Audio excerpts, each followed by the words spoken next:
Hello students, today we will start the 15th topic, that is introduction to polymer chemistry.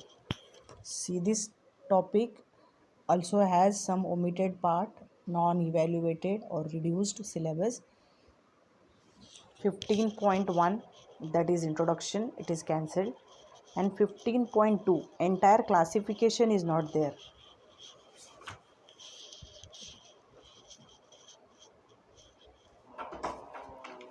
And then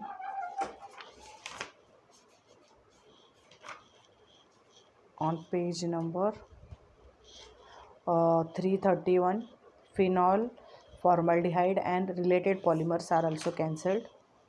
Figure 15.3, preparation of bakelite is cancelled. Figure 15.4, formation of cross-linked melamine formaldehyde resin, that is also cancelled. And on page number 333, viscose rayon, that is cancelled. And 15.4, molecular mass and degree of polymerization of polymers, it is also cancelled. And then we have to study 15.5, and then topic will end up.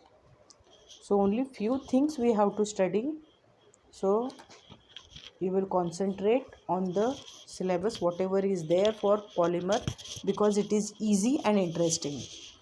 So we will start the polymerization. Just we'll see the introduction, though it is not there, but still we should know about the topic. See, introduction to polymer chemistry. Today, the overall development in polymer science and technology has enriched human life. The world would be at totally different place without polymers such as artificial fibers, plastic and elastomers. From the throwaway candy wrappers to the article heart, and polymers touch our lives as does as our class of material. देखो कि अगर हम without polymer के इस जगह सोचेंगे तो ये हमें बहुत ही डिफ़िकल्ट लगेगा, क्योंकि पॉलीमर ने हर जगह को ऑक्यूपाई कर लिया है. Everywhere we are using the polymers in the form of see plastic, fibres and elastomers. तो बाकी सब इसके अंदर ही आ जाते हैं. So in short, we are living in the world of polymers. Polymer chemistry emerged as a separate branch of chemistry during the last several decades due to the voluminous knowledge built up in this field and ever increasing applications in everyday life. तो देखो अभी हमारी life में पूरा जो now देखते the polymer is important, और इसीलिए पॉलीमर को एक पॉलीमर केमिस्ट्री से एक अलग ही ब्रांच का नाम दिया है बहुत सारे लास्ट डिकेड से. सो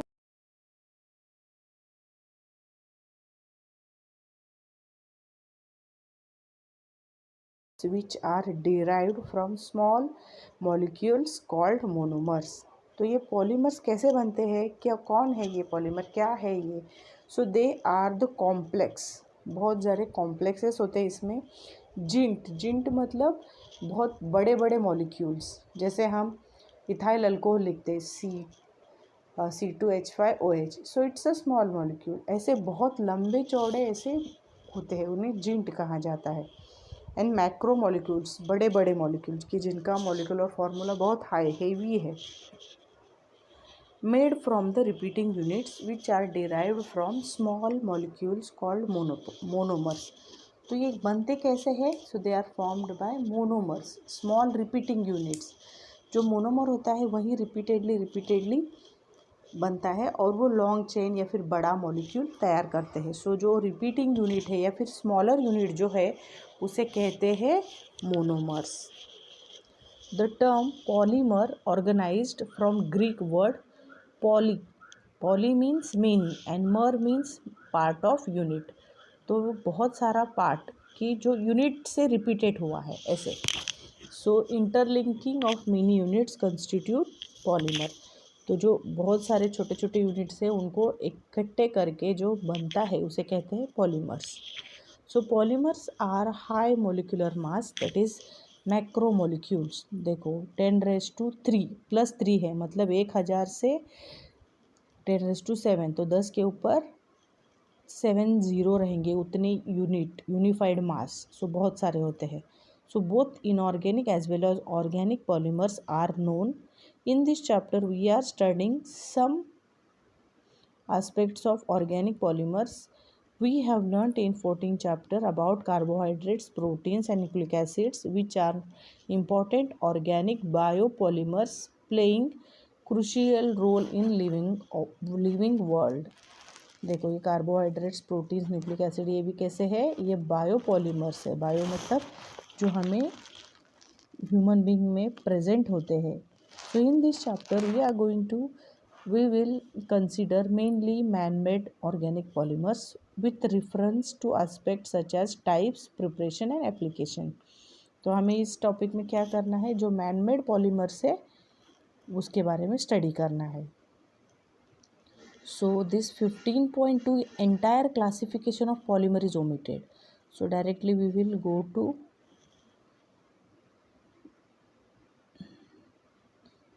ये देखो सारे, ये तो फ्लोट चार्ट है, यहाँ पे है सब classification. It is based on origin, based on structure, based on molecular forces, based on polymerization, number of monomers, इतने सारे क्लासिफिकेशन ही है जो ओमिटेड है। So next we will study 15.3 some important polymers. तो ये देखो हमें थोड़ा सा ही पार्ट पढ़ना है, लेकिन जो पढ़ना है उसके ऊपर होल क्वेश्चंस आएंगे और पूरे मार्क्स डिपेंडेंट है, तो आपको ये टॉपिक ओमिट नहीं करना है। So you have this topic for 3 to 4 marks. So 3 to 4 marks you can score easily because only few limited syllabus is there. So rubber, हम अभी कौन से पॉलीमर्स देखेंगे, इम्पॉर्टेंट, जो इम्पॉर्टेंट पॉलीमर है वो देखेंगे, वो कैसे, उनका क्लासिफिकेशन क्या है, वो क्या है, वो नहीं सब देखेंगे हम।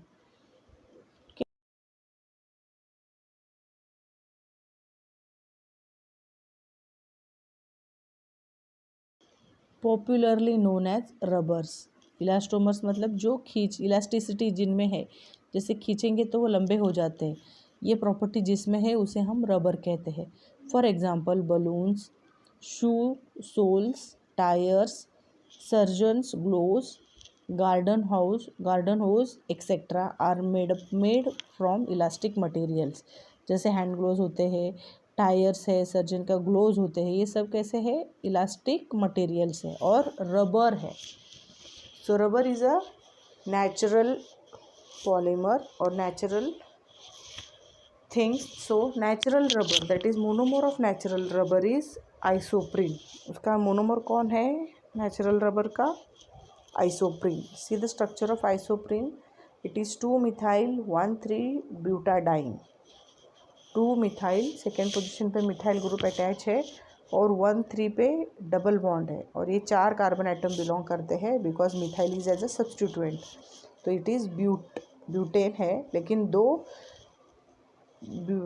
डबल बॉन्ड है इसीलिए डाइइन, ऐसे इसका नाम है। सो इसको हम कॉमनली आइसोप्रीन भी कहते हैं। सो natural rubber is a high molecular mass linear polymer of isoprene. Its molar mass varies from 13000 unit to 340,000 unit. That is, number of monomers varies from 2000 to 5000. देखो मोनोमर कितने में वेरीज हो रहे हैं, 2000 से 5000 तक ये वेरी होते हैं। सो नेचुरल रबर जो है, natural rubber is a high molecular mass linear polymer. Linear है, लीनियर मतलब there is no branching. So molecular formula linear है, हाँ। सो इट्स मास वेरीज, इनका मास दिया है, और मोनोमर का यूनिट कितना है, 2000 से 5000 तक है। Monomers means what, the small units in which the polymer is prepared after repeating units of small unit. देखो ये है natural rubber. Reaction involved in the formation of natural rubber is by process of addition polymerization is as follows. Addition polymerization होता है यहाँ पे, देखो isoprene है, isoprene को पॉलीमराइज करेंगे तो क्या होगा, पॉली आइसोप्रीन रबर। देखो एन आपको लिखना है रिएक्टेंट के पहले, यहाँ पे स्मॉल एन लिखा है। Why we have to write, because it is going to repeated, तो कितना नंबर लेना है we don't know, so we will write n. So whatever how much quantity is required we have to take that. So n is written and that n is written in the product after the bracket. देखो यहाँ पे कैसे है structure, CH2 double bond C, CH3 CH, C double bond CH2। तो ये carbon, दो carbon बीच में है और दो कार्बन एटम लास्ट में है और वो डबल बॉन्ड है।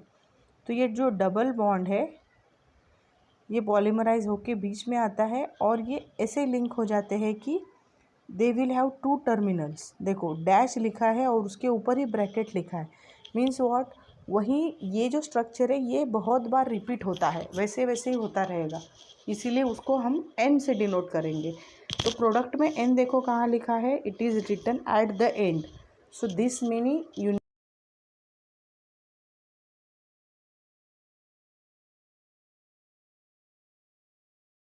है।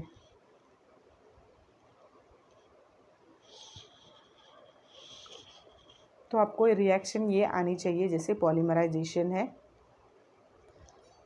isoprene is undergoing polymerization and they prepared polyisoprene or rubber. Now we'll see the property of this rubber. Properties of natural rubber. Polyisoprene molecule has cis configuration of C double bond. ये देखो C double bond है, इसमें इसका cis configuration है, trans नहीं। So they held together by weak van der Waals forces and has a coiled structure। अभी ये coiled structure बनाते हैं, coiled मतलब जैसे गोल गोल।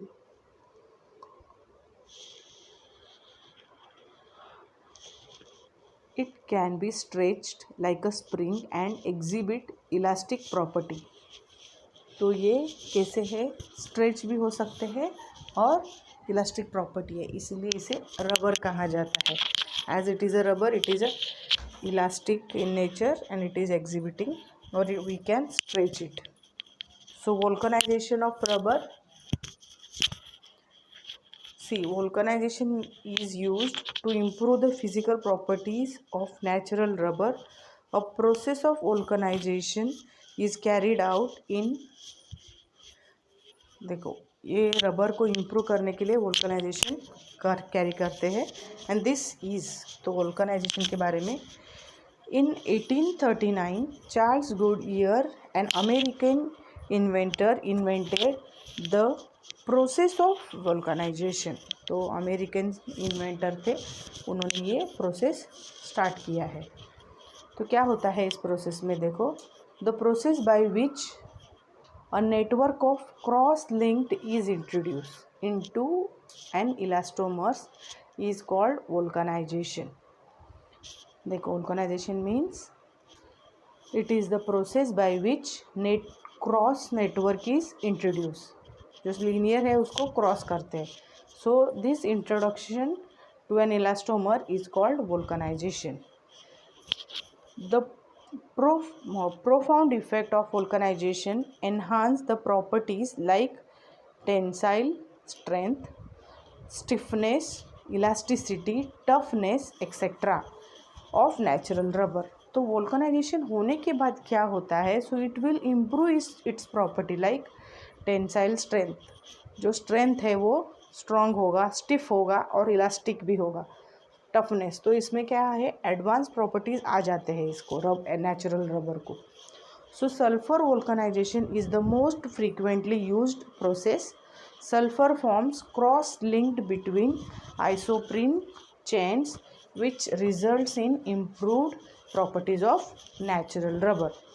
तो देखो सल्फर वोल्कनाइजेशन भी है कि it is most frequently used process. Sulfur forms cross link between isoprene chains chains which results to improve the properties. तो ये क्या करता है, आइसोप्रीन की जो क्रॉस लिंक चेन है उसको इम्प्रूव करता है। So vulcanisation will improve the properties of rubber. तो आपको वोल्कनाइजेशन की डेफिनेशन आनी चाहिए and here you will study the preparation methods और एप्लीकेशंस आपको आने चाहिए। So next important polymer is polythene. हाँ, जो कैरी बैग हम यूज़ करते हैं उसे क्या कहते हैं,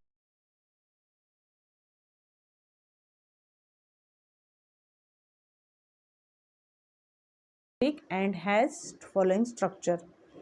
देखो ये पॉलीथीन जो कैसे है, बहुत ही simple and most commonly used hydrocarbon की, जिसमें हाइड्रोकार्बन से बहुत सारा इसमें हाइड्रोकार्बन के बेसिस पे ही है। So thermoplastic has the following structure. देखो पॉलीइथीन, तो इथीन का बहुत सारा unit, ethene is CH double bond CH2 double bond CH2 है, लेकिन जो डबल बॉन्ड है वो ब्रेक होके ये दोनों को डैश, लास्ट में डैश आता है और वो स्क्वायर ब्रैकेट आता है। उसका मीनिंग ये है कि ये डैश CH2 डैश CH2 जो है this is going to repeat. ऐसे ही आगे पीछे बहुत सारे CH2 अटैच्ड होते हैं, इसीलिए N लिखा जाता है। That's why it is called as poly. Poly means many. So IUPAC name of polythene is polyethylene is polythene. Polythene is of two kinds, namely low density polythene and high density polythene.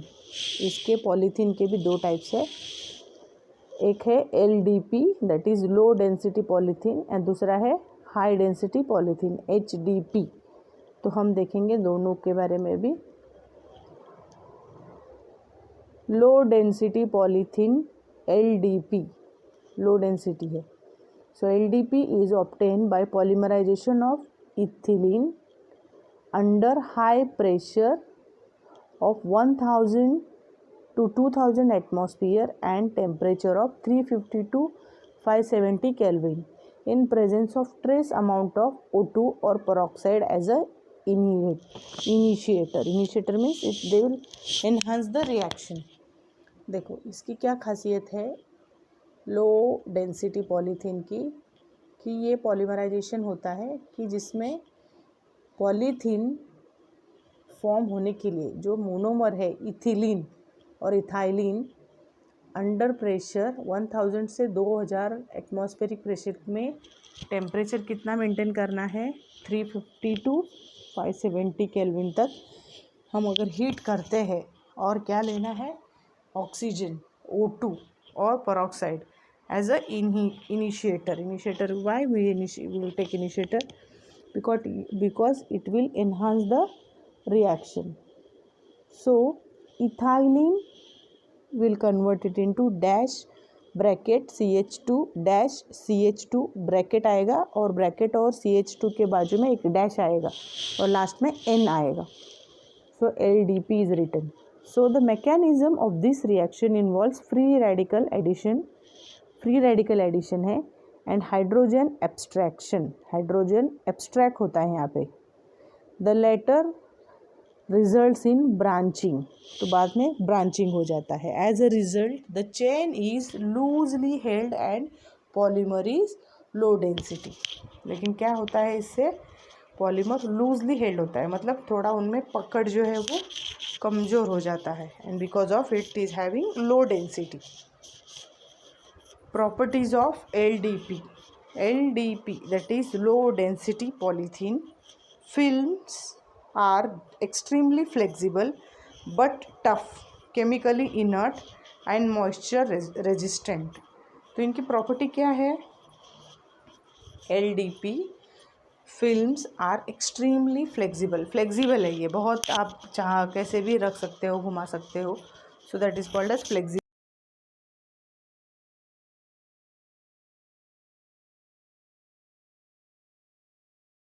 It won't take part in the reaction and moisture resistant, moisture से resist कर सकते हैं, तो उसको moisture का इसके ऊपर कुछ इफेक्ट नहीं होता है।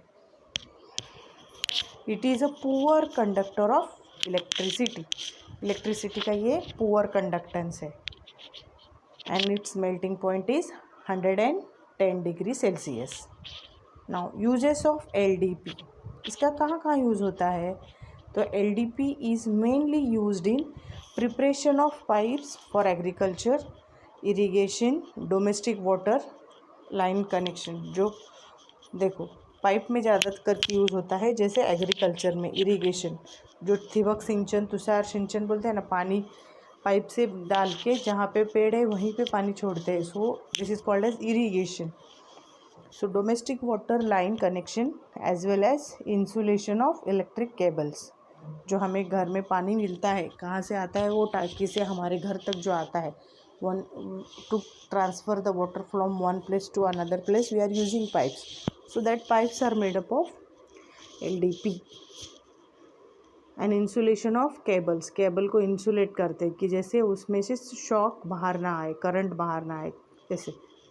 सो वायर को वो बाहर से कोटिंग होता है इसका प्लास्टिक का, so that over there LDP is used. It is used in producing extrude films sheets mainly for packing and household uses like preparation of sneeze bottles, attractive containers। जो घर में बॉटल्स है, container होते हैं plastic के, attractive जो pack कर सकते हैं हम। हाँ, घर में बहुत सारे ये होते हैं कि जहाँ पे LDP यूज़ होता है। So household materials are prepared by using LDP। Next is high density polyethylene, so HDP. It is essentially a linear polymer with high density due to close packing। Close packing होता है इसमें, इसीलिए ये अलग है low density से। Low density में क्या होता है? Packing is loose, so that's why its density is low. So reaction condition भी अलग है।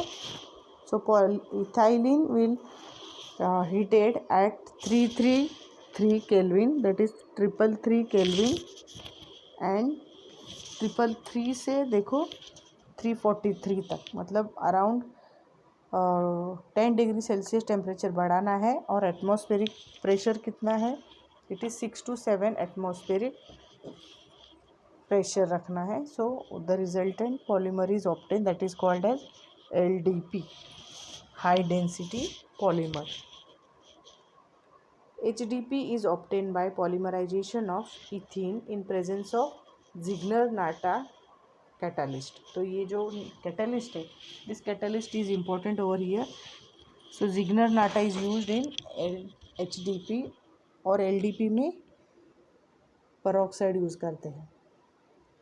So this catalyst, which is combination of tetraethyl aluminum with titanium tetrachloride at a temperature of 333 Kelvin to 343 Kelvin and pressure 6 to 7 atmosphere। तो ये reaction आपको याद रखना है, and you have to remember the catalyst, you have to mention, otherwise it is not possible. So the properties of HDP। HDP is a crystalline melting point in the range of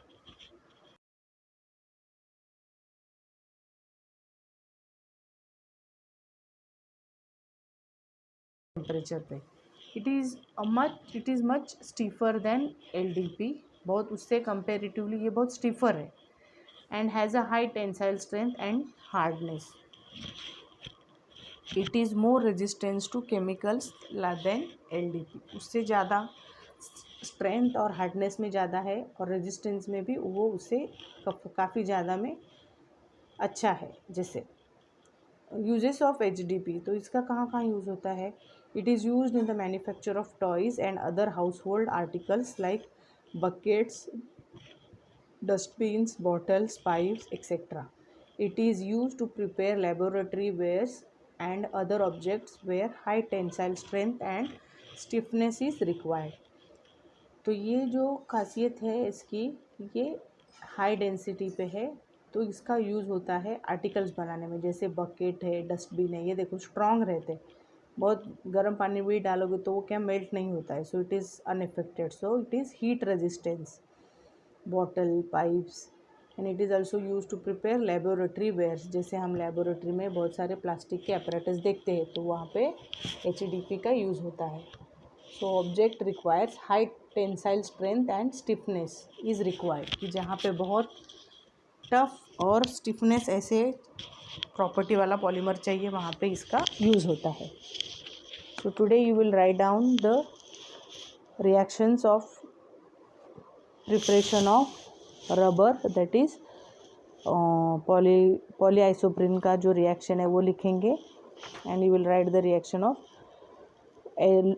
LDP and HDP. Write the reactions and their uses for 3 polymers. आपको uses कहाँ करना है ये आपको आना चाहिए, because they in the question paper they ask the reaction preparation और properties, इसके बारे में ज़्यादातर पूछते हैं. और अभी तो आपको बहुत ही कम सिलेबस है, तो जो है वो अच्छे से करो. So you may gate 3 to 4 marks properly. Okay.